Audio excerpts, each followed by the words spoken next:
Bonjour à tous, nous sommes très heureux de vous retrouver. Bonjour Patricia. Fabrice. Bonjour. Une nouvelle investigation, c'est la 62e cette fois. Une investigation qui va nous amener sur des chemins et des traverses et des endroits qui vont intéresser beaucoup de monde parce qu'en fait, la presse en parle énormément, beaucoup. Et c'est toujours sans réponse et donc par le biais de Patricia qui est notre support aujourd'hui comme d'habitude, eh bien nous allons pouvoir aller voyager et puis aller voir un petit peu, ce que la conscience de Patricia et d'autres pourraient nous porter. Voilà, vous êtes prête? Ah oui. Allez, on y va sans plus attendre. Merci, un petit clin d'œil à tous ceux qui nous ont laissé des commentaires et qui suivent les travaux de la Griffasie. Team Griffasie ou de l'Académie Griffasie. Et donc, voilà, les thèmes, je vous le rappelle, nous sont imposés, nous sont proposés chaque début de semaine et notre support n'est pas au courant, donc vous n'êtes pas au courant du thème que nous allons aborder dans quelques instants. Très bien. Eh bien, ceci étant dit, nous allons pouvoir commencer. Bonne séance à tous. Et je vais vous inviter, Patricia, à prendre une respiration, à fermer les yeux et à 3, à descendre très prochainement, très profondément, cette fois-ci encore plus bas que d'habitude, pour aller vous connecter subliminal. On descend encore plus profondément, très bien, comme ça, avec le 2 encore plus profondément. Et avec le 3, on descend. Voilà, super. Et pendant que vous êtes de plus en plus connecté à votre conscience, nous allons découvrir le thème. Je vous laisse le temps d'intégrer totalement votre conscience subliminale, comme si vous voyagez dans l'espace tout autour de vous. Et dans quelques instants, nous allons aller sur cette nouvelle investigation, la 62e, pour traiter d'un sujet qui, comme je le disais, est très passionnant, qui va nécessiter et susciter beaucoup de réactions, beaucoup de commentaires et beaucoup d'attentes.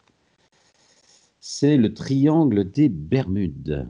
Et dans quelques instants, je vais compter jusqu'à 3. Et à 3, vous allez pouvoir, Patricia, vous connecter à l'endroit qu'on appelle effectivement le triangle des Bermudes. Et vous pourrez me dire ce que vous percevez ou ce que vous visualisez dans le cadre de ce triangle des Bermudes. 1, 2 et 3. Et dites-moi ce que vous percevez, ce que vous observez le fond de la mer. Vous êtes spectatrice, vous ne risquez pas, même si vous ne savez pas nager ou si vous nagez très peu, ne vous inquiétez pas besoin de bouteille. Observez le fond de la mer, triangle. Qu'est-ce qui en ressort, cette observation? Il y a des lumières, comme une piste d'atterrissage orange, plein de petites lumières oranges. Très bien. Pendant que vous êtes en train de nous donner des indications, vous allez descendre votre micro juste au niveau de la bouche. Voilà. Comme si vous étiez avec votre tuba qui est tout en haut. Votre micro est tout en haut, au niveau de votre tempe.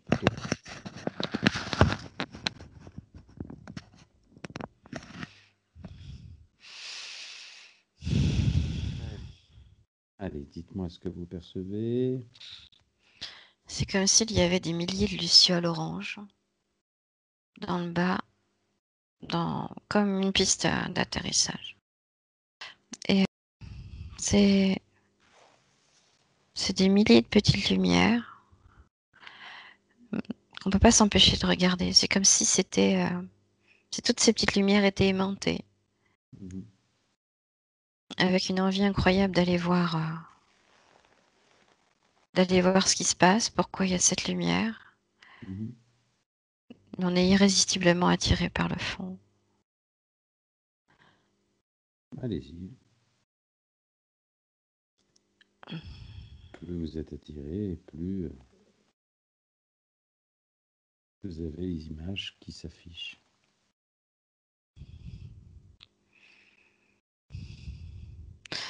Au début, on a l'impression de manquer d'air.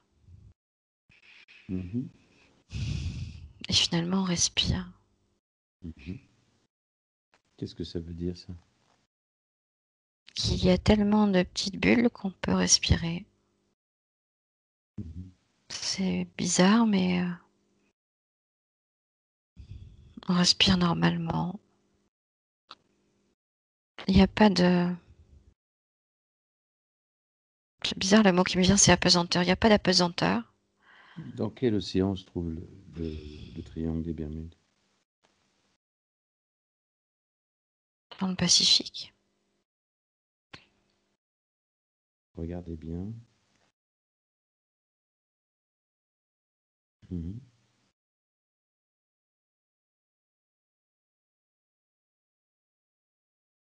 Vous Bah, arrivez à situer géographiquement où est-ce que se trouve le triangle? je le vois sur la carte, oui. Eh bien, dites-moi où est-ce qu'il se trouve. Et les villes s'affichent facilement ou les endroits s'affichent facilement? En dessous de l'Amérique du Nord. Mhm. Quelles sont les pointes entre quoi? Que représente le triangle en fait?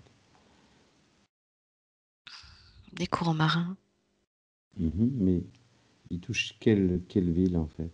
Il parle de quelle ville ou de quel pays, de quel endroit pour créer ce triangle? Les États-Unis. Plus Oui. bas, en dessous des États-Unis. Mhm. Qui va jusqu'où? Bas du Mexique. En dessous, Mhm. Mexique même. Et Hmm, vous êtes sûr que c'est l'océan Pacifique là? Regardez bien.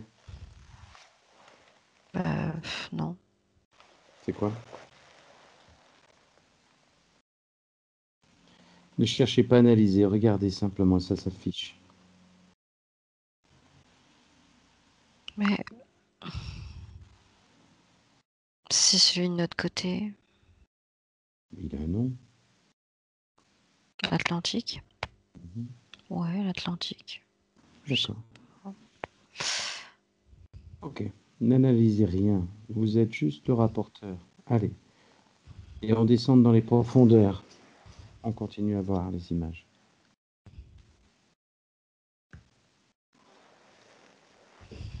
Observez et moindre détail. C'est comme s'il y avait une vie marine. Mhm. Des bâtiments, mais qui ne ressemblent pas à des bâtiments. Dans ce triangle, Floride, Porto Rico, les Bermudes, dans ce triangle-là, et le haut du triangle allant dans les mers, dans l'océan Atlantique. Il est plus grand qu'on pense. Mhm.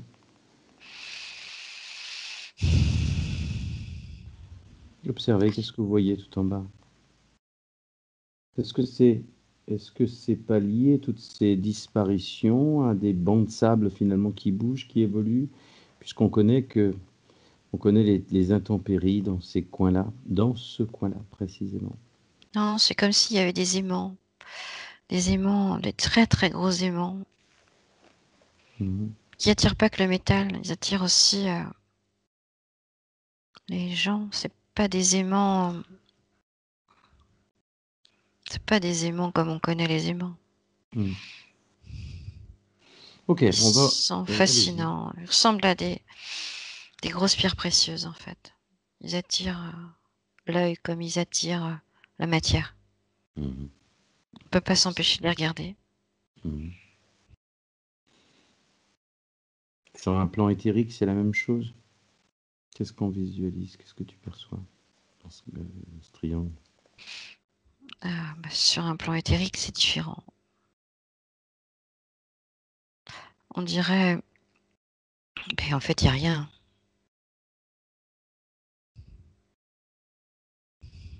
Euh, ne- Comment dire? Il y a une différence entre ce que nos yeux voient et ce qu'on peut percevoir réellement. Mhm. C'est comme un centre d'études. Je dirais même un garde-manger. Voilà le mot qui arrive, garde-manger. Mhm. Pour quelque chose ou quelqu'un d'autre que nous. Une réserve de savoir, d'information. C'est comme une grosse bibliothèque. Mhm. Mais il n'y a pas tout ce que je pouvais voir tout à l'heure.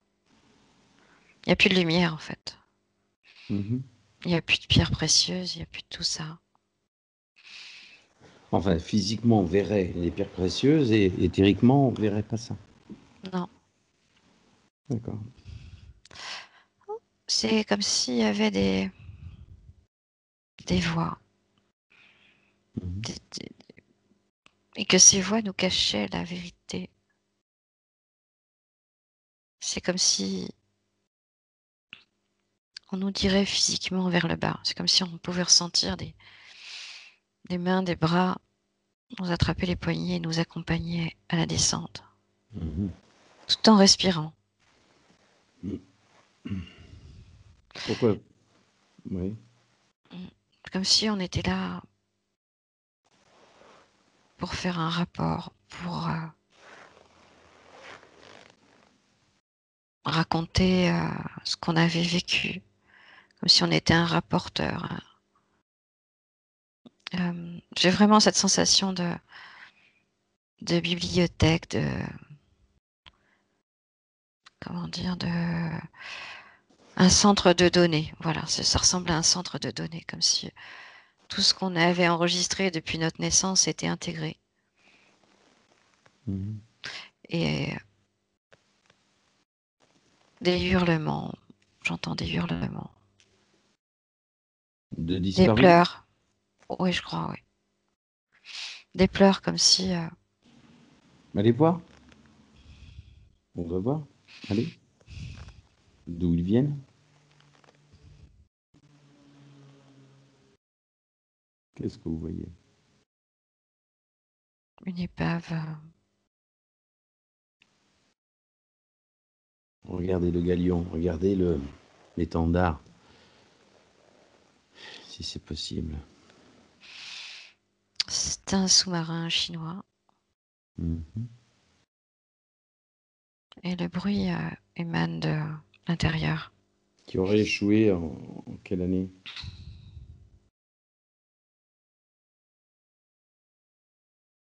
1940, Mhm. 41. 41. Pendant la guerre? Je ne sais pas si c'était encore la guerre ou si c'était en prévision d'une guerre. Mhm.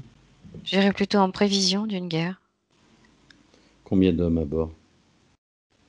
48. Mhm. Et c'est de là que vous entendez les cris? Les plaintes, oui.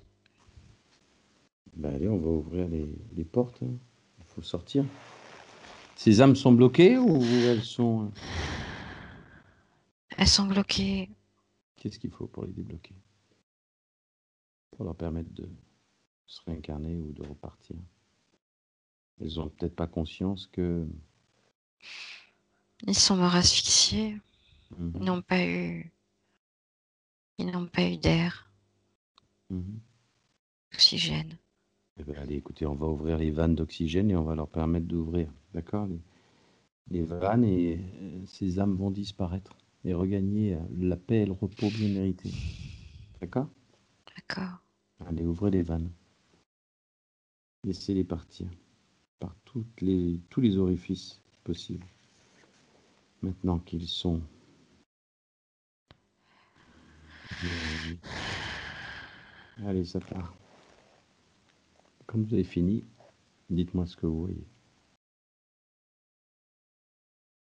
Certains essayent de remonter à la surface Mhm. et d'autres ont compris qu'ils étaient morts. D'accord. Faites passer l'info. Tout le monde le sait maintenant. Allez, Ils le savent tous. très bien. Vous entendez toujours les cris ou pas?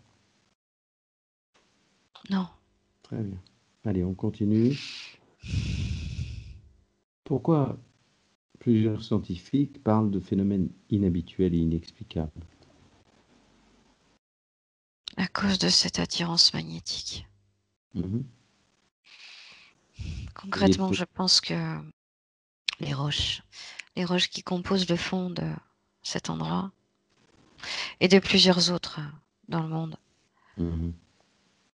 Parce qu'il font n'y en a que pas qu'un. Il y en a pas qu'un. il y en a plusieurs. Mais pourquoi on parle de triangle et pas de zone?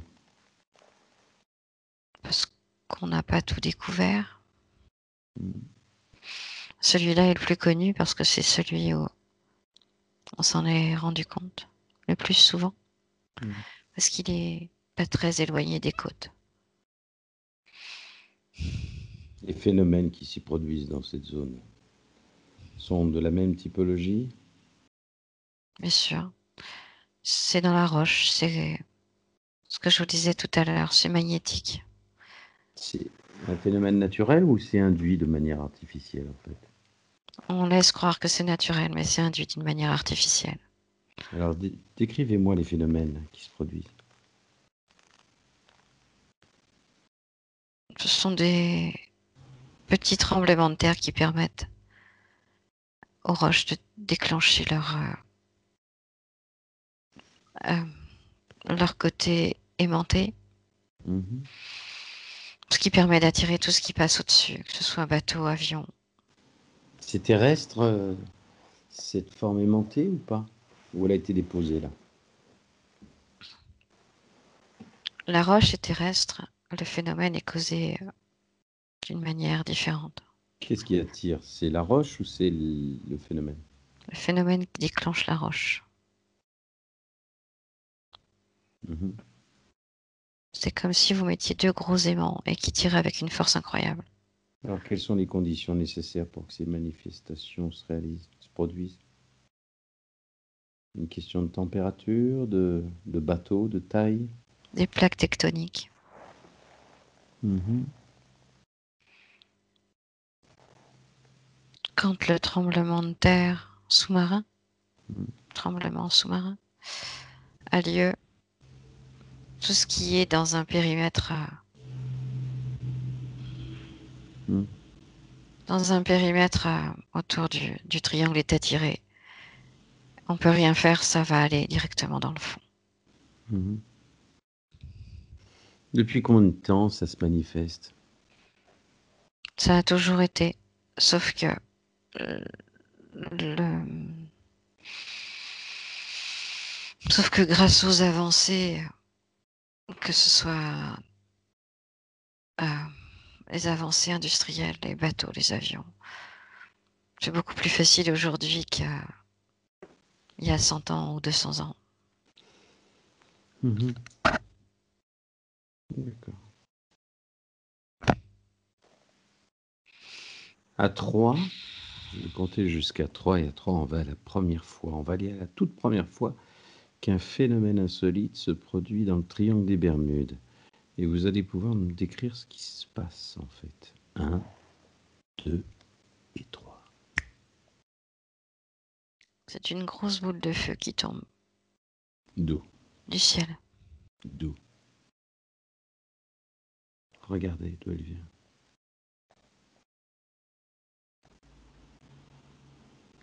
De la Lune. De la Lune. Derrière la Lune. Derrière la Lune. C'est une boule de feu qui viendrait d'où alors en fait? Regardez, C'est, retracez le chemin.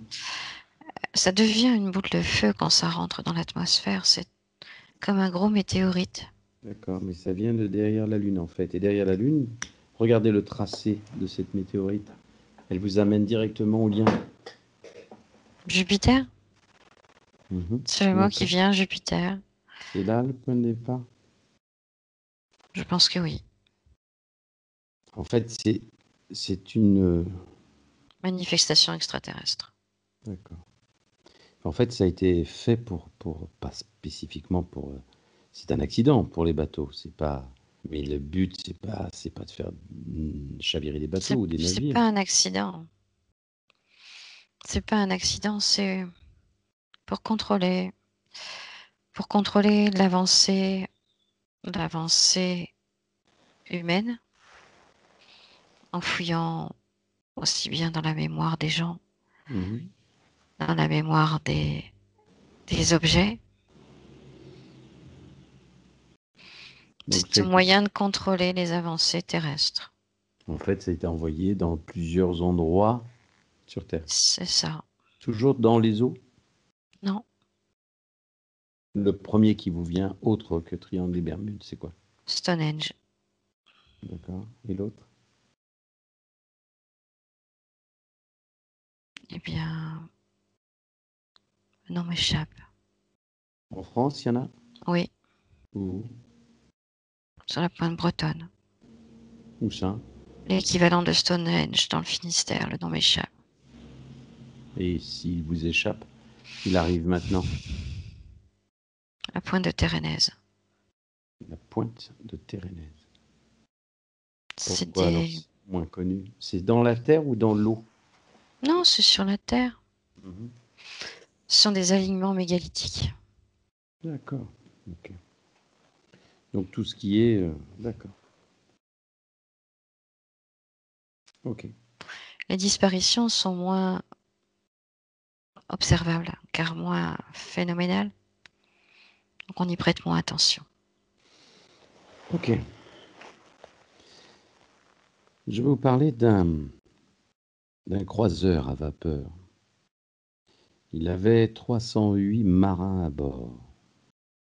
Le 4 mars 1918, suite à une journée de navigation avec de bonnes conditions météo, ce croiseur a disparu et aujourd'hui n'a pas été retrouvé. Est-ce que c'est une vraie ou une fausse information? Il s'appelait le USS Cyclops.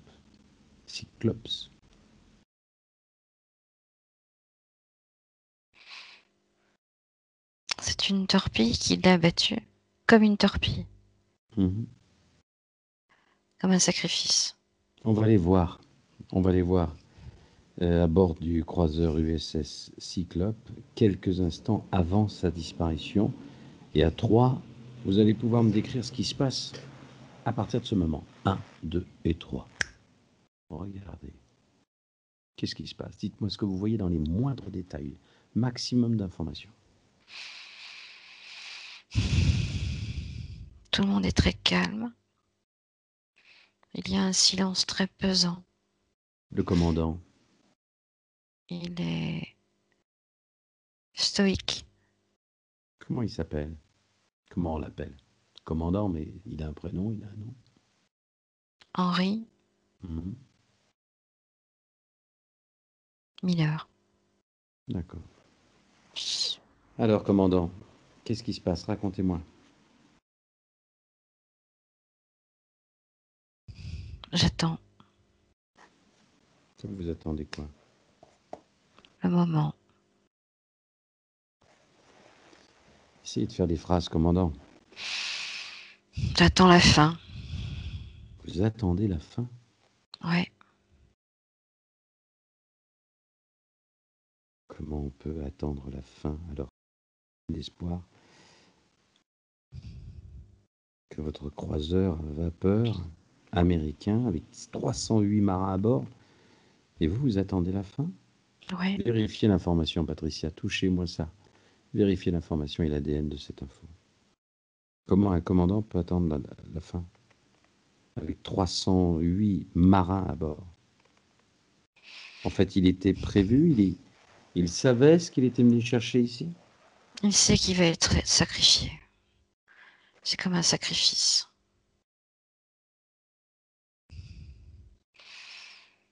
Je ressens de la plénitude et en même temps une chaleur incroyable. Mhm. Mhm.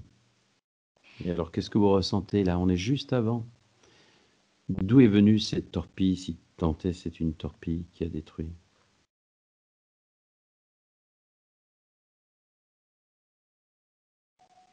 Je sais pas si c'est une torpille. C'est Validez comme, l'info. c'est pas une torpille, c'est comme un, je sais pas, ça ressemblait à un missile, une torpille, mais envoyé de la terre.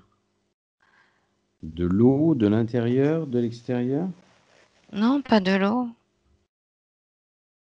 de la terre, Hmm. Donc par l'homme. d'une... Oui. Alors on va aller juste en 1945. 5 avions torpilleurs, pendant un exercice, ont disparu de la visibilité des radars. 5 avions, 45 torpilleurs, ont disparu totalement de la visibilité des radars. Et ensuite, un autre avion, parti à la recherche, a disparu lui aussi. Et les 6 avions ne furent jamais retrouvés. Est-ce que vous percevez cette information comme vraie ou comme fausse?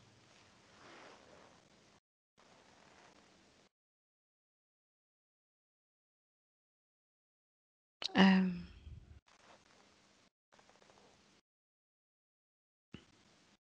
une perception que j'en ai, c'est que ce soit vrai. Hmm. C'est comme pour ce bateau. Vraiment cette impression de sacrifice pour boucher un trou. Mhm. Pour boucher un trou. Oui. Euh, ouais, pour boucher un trou. Une notion de...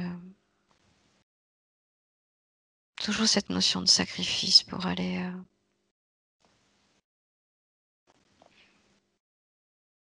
pour donner de la matière. Ouais, c'est vraiment ça. C'est vraiment une notion de sacrifice humain et de matière. Comme si on leur avait demandé un... C'est vraiment la notion de sacrifice humain que je ressens. C'est l'homme qui C'est- aurait demandé des sacrifices humains ou c'est Non, une force? c'est vraiment une force extérieure. Mhm. Je, On je pense va, que c'est pas forcément ce qu'elle demandait, mais c'est ce que les êtres humains ont cru. C'est vraiment une notion de sacrifice humain que je sens. mhm. On va aller à bord de l'un de ces 6 avions. D'accord? Il y a 3. On va aller à l'instant avant la disparition d'un de ces avions. Il y a 3. Vous allez me décrire ce qui se produit à partir de ce moment, au moment de la disparition. 1, 2 et 3.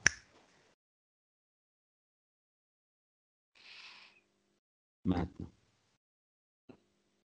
Décrivez-moi, parlez-moi. Alors, euh, c'est un moment de panique quand ils se rendent compte que tout s'arrête Qu'est-ce qui s'arrête? Ils sont en train de voler, ils et tout passent la s'arrête zone. net. Il n'y a plus de bruit. D'accord? C'est comme un oiseau qui plane sans bruit, Mhm. sans son. C'est un froid qui règne, qui s'imprègne dans leurs côtes, dans leur vision. Tout se brouille. Il n'y a Qu'est-ce qui se plus. passe exactement? Ils sont en plein air, dans l'air. Ils Tout naviguent, ils s'arrête. volent, ils s'arrêtent. Tout s'arrête. Il n'y a plus de. C'est comme si on mettait une pause. Ouais, c'est ça. C'est vraiment le sentiment là. C'est de mettre une pause et il n'y a plus de. Il y a l'attraction terrestre et il tombe. Et ils tombent. Mais il tombe droit. Ils C'est se une voient chute mourir. droite. Ils se rendent compte, mais ils ne savent pas qu'ils vont mourir. Mhm. Puisqu'ils respirent, même dans l'eau, ils respirent. Mhm. C'est, c'est comme si ils étaient là pour relater ce qu'ils avaient vécu, pour apporter un savoir. Mhm. Et quand ils ont donné tout ce qu'ils avaient à donner, ils meurent tout simplement. Ok. On va faire quelque chose, on va essayer quelque chose, on va se connecter à la conscience du pilote au moment où ça arrive. Et il va nous commenter ce qui se passe. 1, 2, 3. Connectez-vous à la conscience du pilote. Maintenant. Qu'est-ce qui vous arrive? Qu'est-ce qui se passe? Racontez-moi. Tout s'arrête. Il n'y a plus de gouvernail, Mhm. comme s'il n'y avait plus de pression.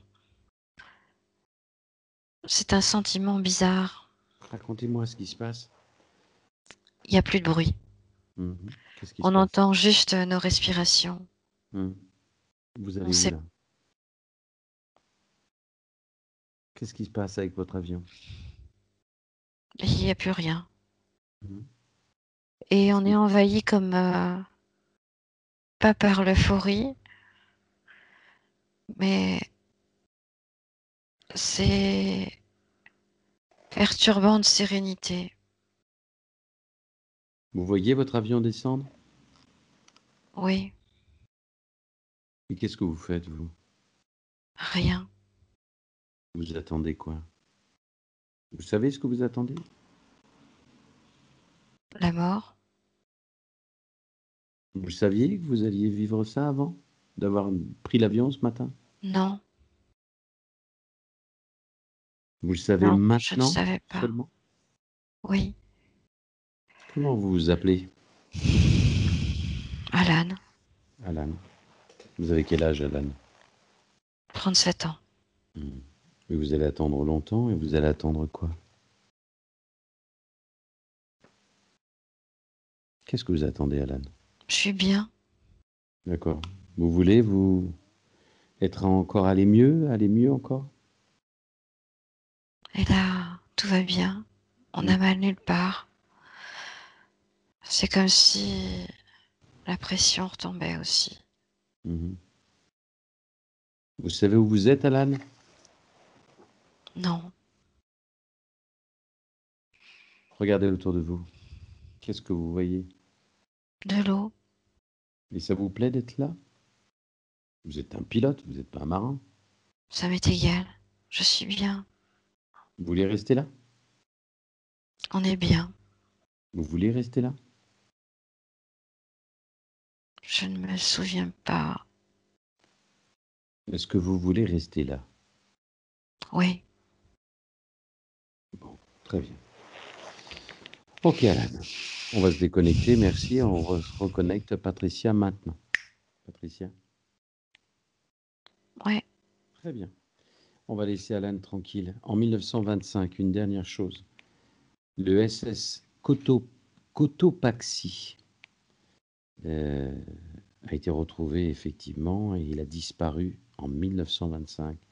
C'était un cargo vapeur, une cargaison de charbon qui avait levé les voiles. Il y avait 32 passagers à l'intérieur et effectivement il a disparu euh, dans cette zone. Et il a été retrouvé il y a peu de temps, on parle de 2 années, près de Cuba. Vous pouvez vérifier là? Est-ce qu'il aurait bien disparu à cause de cette zone ou pas? Ou pas. Pas à cause de la zone. À cause de quoi alors en fait? Trop de chargement? Un sabotage? Sabotage qui a échoué. D'accord. Est-ce qu'on a à craindre de ces zones aujourd'hui? Toutes ces zones qui peuvent ressembler à celles du Vernet, Non. non? Non, parce qu'ils ont d'autres moyens aujourd'hui. En plus, pour obtenir la mémoire mondiale, Mhm. ils ont trouvé d'autres chemins plus rapides. Lesquelles? Les catastrophes, les médias, Mhm. la télévision. Pour eux, c'est une grande source. Ça permet d'augmenter leurs connaissances, Leur mesurer, connaissance? mesurer l'étendue de la connaissance humaine. Excusez-moi. D'accord. Ça permet de contrôler peut-être les ressources humaines Mhm. et je dirais de se nourrir dans tous les sens du terme Mhm. pour ceux qui vivent dans ces eaux. Mhm. Je pense que quand un bateau ou un avion disparaît aujourd'hui, c'est plus pour la nourriture du corps que de l'esprit, puisque aujourd'hui ils n'ont plus besoin de ça pour alimenter leur bibliothèque. C'est vraiment ça que je En fait, perçois. Oui, vous êtes en train de me dire que l'objectif a changé, c'est ça? Qu'à la Oui, base, c'était prévu pour quelque chose de bien précis et qu'aujourd'hui, ça sert, en fait, ça sert pour quoi? À quoi sert tout? ça J'ai bien sert. entendu ce que vous m'avez dit là. Mais ça sert à quoi en fait? Savoir. C'était comme une première base. Vous savez,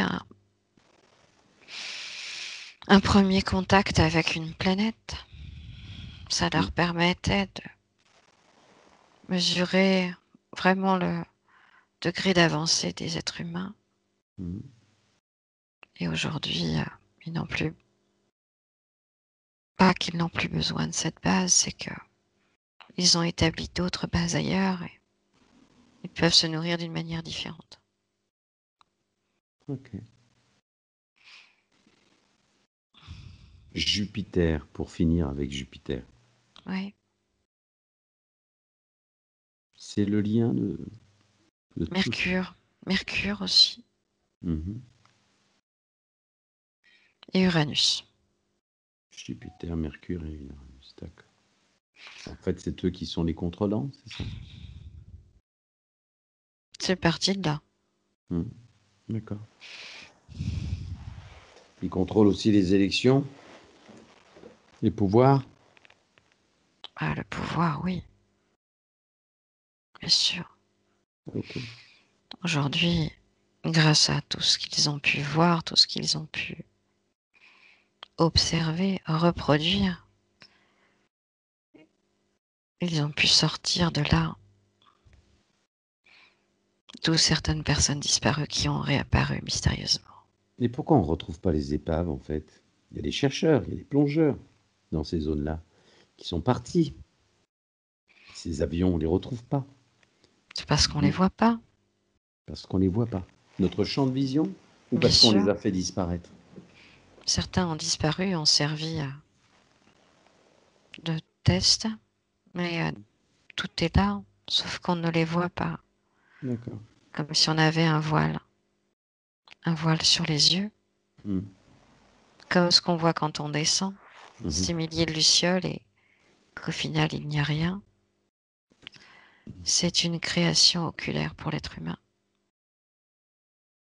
Ok. Ramassez un morceau de cette roche, entre guillemets, habitée par une force supérieure. Regardez, prenez-la dans la main. Mm. Qu'est-ce que vous lisez en termes de lecture ADN, en termes d'énergie? Qu'est-ce que vous Euh, ressentez? c'est comme si c'était recouvert de liquide bleu. Mhm. Un liquide bleu phosphorescent, phosphorescent, Mhm. bleu et vert. Euh, ça ressemble étrangement à du lave-glace. La composition du lave-glace, ça ressemble à ça, Ils vont pas manquer d'eau, hein, pour... non? Mais D'accord. c'est gluant, c'est visqueux, euh, ça paralyse les doigts quand on touche. Mhm. D'accord. Ça sent la rouille, le fer rouillé. Mhm. Et Ok, c'est granuleux. très bien. Un être humain ne peut pas toucher. Non, ça brûle, ça.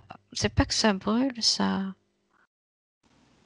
C'est comme si on voyait se cristalliser, c'est très froid. Et si on pose la main dessus, ça fait comme les glaçons, les. Ça colle. Non, c'est euh, comme un pare-brise quand ça gèle. C'est comme si la glace prenait, Les cristaux se, se, se formait. se Ouais, forment. les cristaux se formaient sur la peau. C'est incroyablement froid. Ok, très bien. Bon, on va les laisser dans leur froideur. Nous, on va remonter, on va prendre le temps, les paliers, on respecter ces paliers pour réintégrer votre corps dans quelques instants et On va se déconnecter, plus on remonte et plus on se déconnecte de tous et de tout, on se déconnecte et on réintègre votre corps totalement en respectant les paliers de plongée. On monte, on respecte le niveau des chakras. Voilà. Et c'est vous qui validez quand vous serez arrivé à la surface, prête à revenir ici et maintenant avec une énergie parfaite.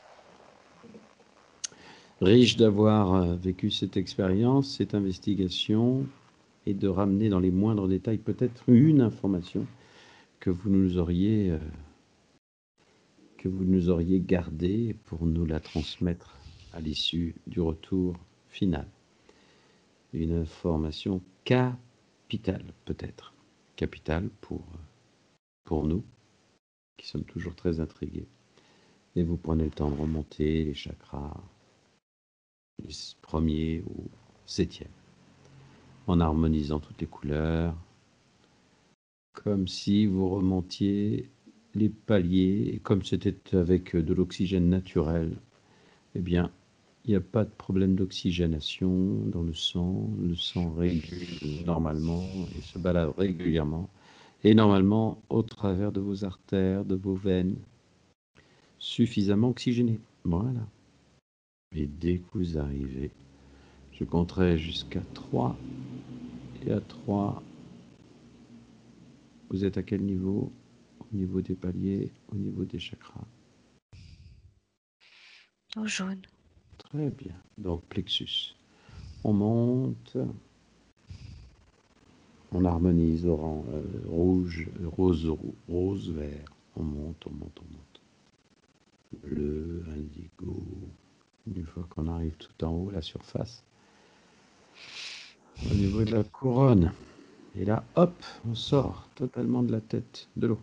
Super. Il y a 3. Vous êtes arrivé à la surface? Ouais. Génial. Allez, il y a plein de bouées, vous pouvez respirer tranquillement. Et à 3, on va revenir avec une formidable énergie. Avec le 1, une bonne respiration toute douce. Avec le 2, tranquillement, ça monte. De plus en plus, ça gagne tout votre corps. Ça part de le bas de la colonne vertébrale.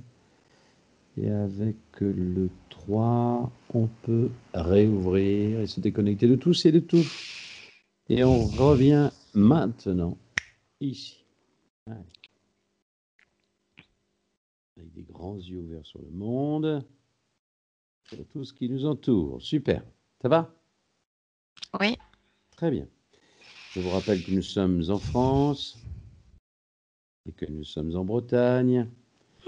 Il fait toujours très beau et que vous avez vécu cette 62e investigation sur le thème, effectivement, le triangle des Bermudes. Alors, comment vous avez vécu cette investigation? C'était un peu bizarre, un peu particulier parce que j'avais l'impression que je situais je situais. Visuellement parlant, je sais où est le triangle des Bermudes. Je le voyais à 2 endroits en même temps. Mhm. Je Ok. sais pas.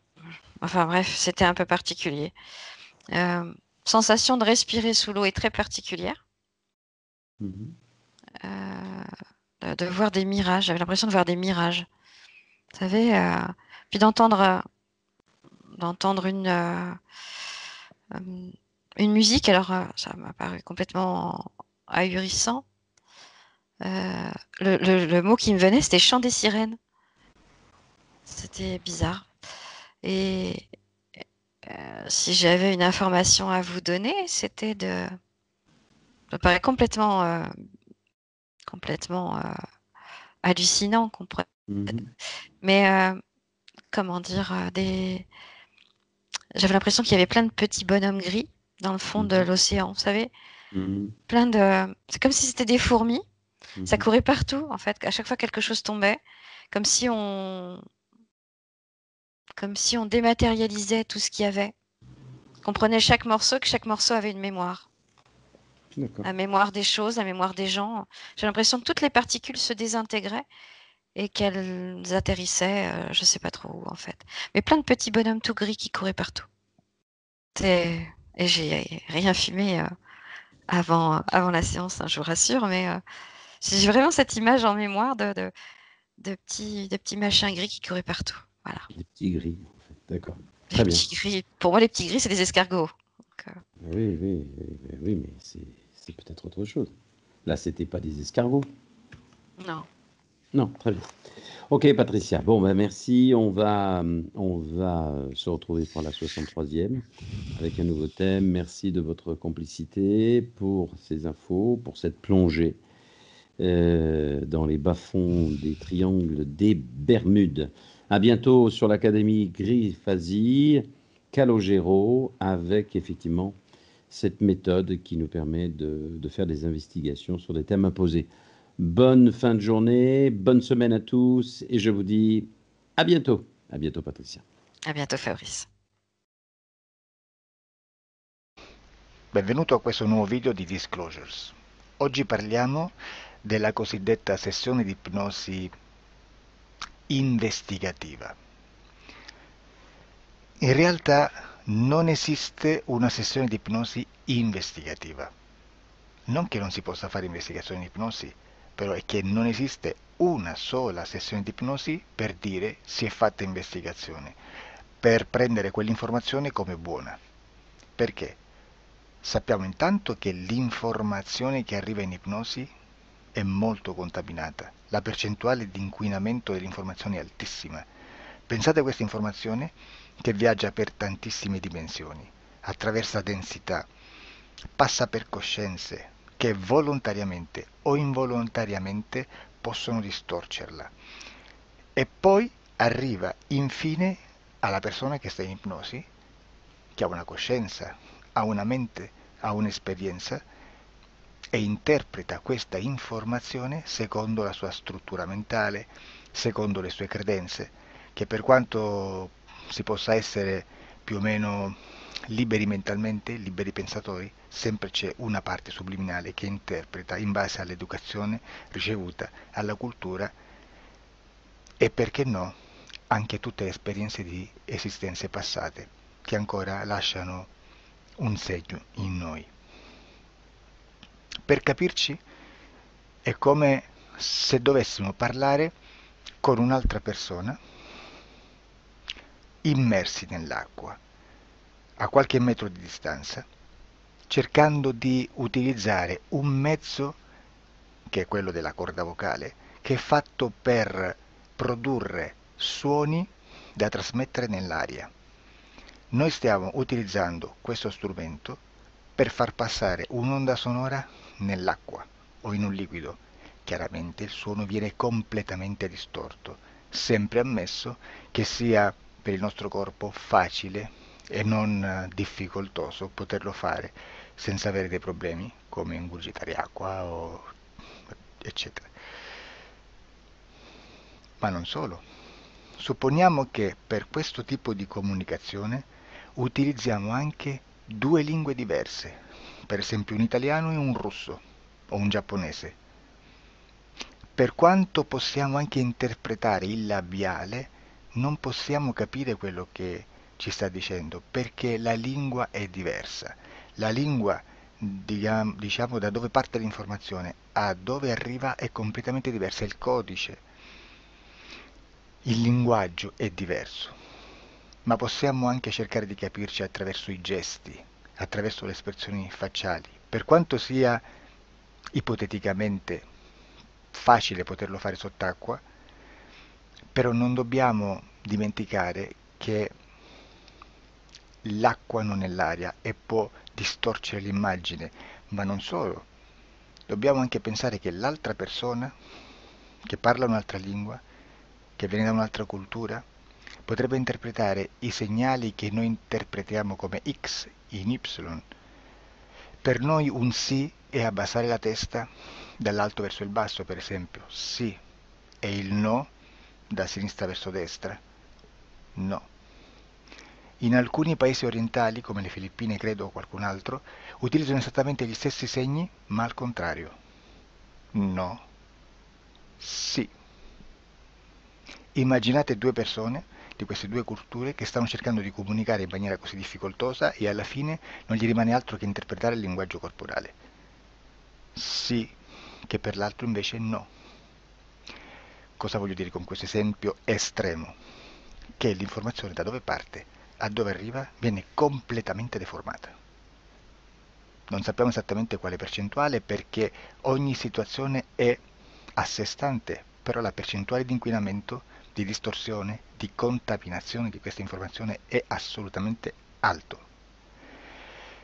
Quindi fare una sessione investigativa, mettere una persona in ipnosi e chiedere di Tizio Caio Sempronio di una situazione o chiedere certi dati è assolutamente controproducente, è assolutamente inutile. Quindi vi chiederete cosa fate allora voi quando fate ipnosi, quando fate delle domande, quando cercate delle risposte e con queste informazioni che vi arrivano lavorate sulla situazione esoterica del cliente. Beh, non facciamo altro che recuperare questa informazione solamente per arrivare al problema del cliente e poi lavorarci. Quindi il valore dell'informazione non è quello di un'istruzione, quello di memorizzare dei dati e di prenderli per buoni, ma è un veicolo di movimento, di trasporto verso la causa del problema per poi lavorarci. Quindi lo scopo di questo tipo di informazione che si prende dalla singola sessione è completamente un altro. Come si fa quindi? Investigazione in ipnosi. Il lavoro non è semplice, il lavoro è lungo, difficoltoso, stancante. È necessario farlo anche in squadra perché bisogna moltiplicare il numero di sessioni da fare e una sola persona potrebbe farlo soltanto in un tempo estremamente largo. Noi abbiamo delle informazioni che prendiamo ormai per buone, ci lavoriamo, danno dei risultati e quindi per noi sono buone.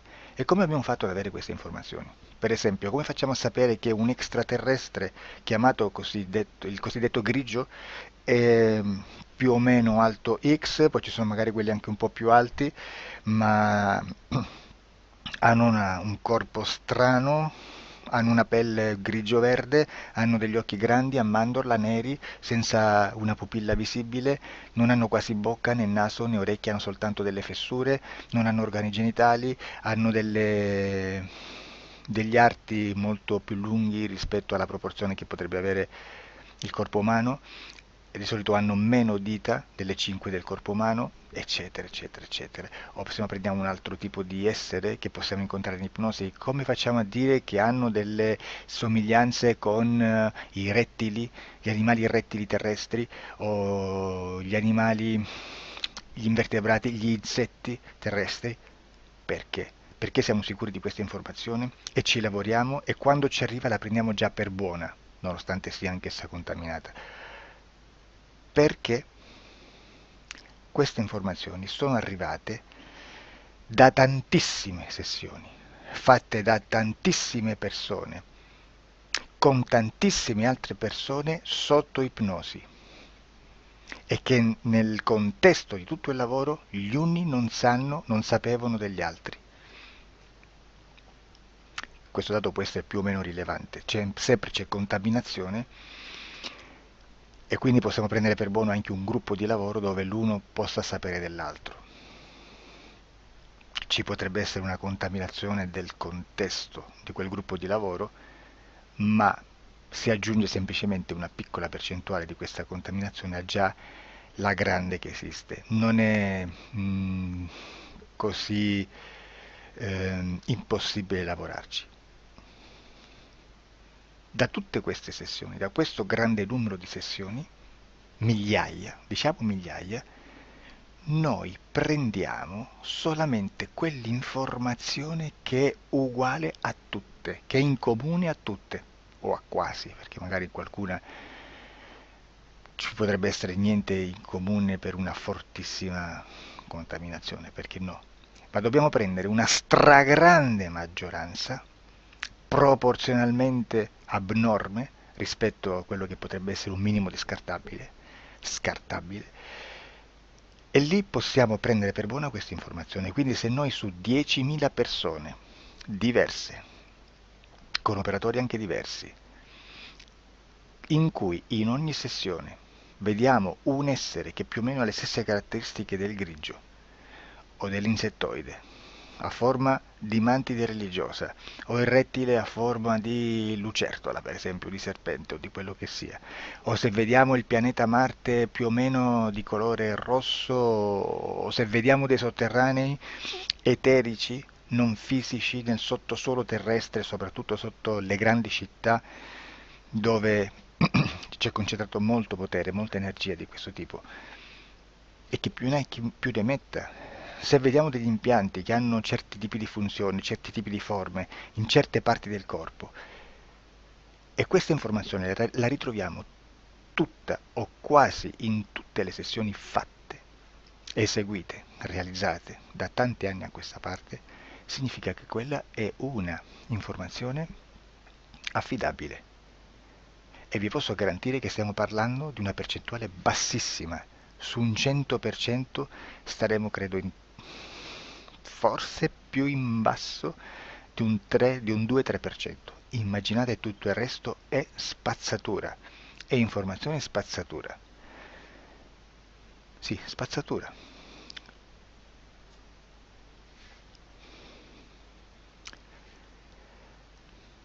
C'è anche un'altra cosa da dire. Supponiamo che un operatore faccia un'ipnosi e voglia andare a vedere cosa fa Tizio, cosa fa Caio, cosa fa Sempronio. Arrivano delle informazioni e si dice che Tizio è biondo, Caio è zoppo e Sempronio è uno sportivo. Intanto già abbiamo detto che una sessione soltanto non serve, d'accordo? Ma poi c'è da dire che una coscienza, un essere, in ambiente subliminale, la sua parte subliminale potrebbe non dare autorizzazione a questa fuoriuscita di informazioni. Mi potreste dire, e allora tu quando chiedi agli esseri cosa fanno, cosa non fanno? Beh, intanto la prendo sempre con le pinze perché abbiamo sempre detto che tutto è molto contaminato e mi serve solo per dirigermi da una parte. Ma c'è anche da dire che se un essere interferisce con l'altro, ha aperto un canale di comunicazione a cui non può ovviare, a meno che non lo recida, non lo annulli. Quindi quando io faccio la domanda a un essere, se lo faccio attraverso l'interferito, mi arriva l'informazione per un canale aperto che sottostà alla volontà dell'interferito. Sulla volontà dell'interferito parleremo in un prossimo video disclosures. Però, se io voglio fare un'investigazione sopra Tizio, Caio e Sempronio che non hanno nessun collegamento, nessuna interazione e nessuna interferenza con il soggetto con cui io sto realizzando l'ipnosi, non è detto che mi arrivi questa informazione. Assolutamente. Potrebbe esserci completamente un muro. Come potrebbe esserci informazioni perché quell'altra parte potrebbe autorizzare comunque. Ma non è detto. E comunque quando ci arrivano informazioni, in una situazione di non interferenza o non interazione, non possiamo sapere esattamente se sono informazioni che ha autorizzato la parte subliminale dell'altra persona o dell'altro essere, o qualche altro essere, qualche altra entità furba, approfitta della situazione, osserva quello che sta succedendo, si mette in mezzo, si fa passare per l'altro e dà informazioni, ovviamente distorte, prima perché non è detto che debba conoscerle, e anche se fosse potrebbe manipolarle a sua volontà e a suo vantaggio. E quindi immaginate che situazione ridicola ci si viene a trovare, in quale situazione ridicola ci si viene a trovare in questi casi. Da qui si vede quando un operatore riesce a utilizzare l'informazione di ipnosi come per lavorare su un soggetto. Da qui l'osservatore attento delle sessioni di ipnosi riesce a capire se quell'ipnosi è un'ipnosi affidabile, un'ipnosi con un livello di informazione certa, con una alta percentuale di informazione certa. Non vi nascondo che in futuro potrei anche impostare un lavoro per decifrare che livello di certezza di informazione c'è in un'ipnosi, analizzandola e spiegando il perché, spiegando i meccanismi di analisi di un'informazione in ipnosi, che poi anche è molto istintivo.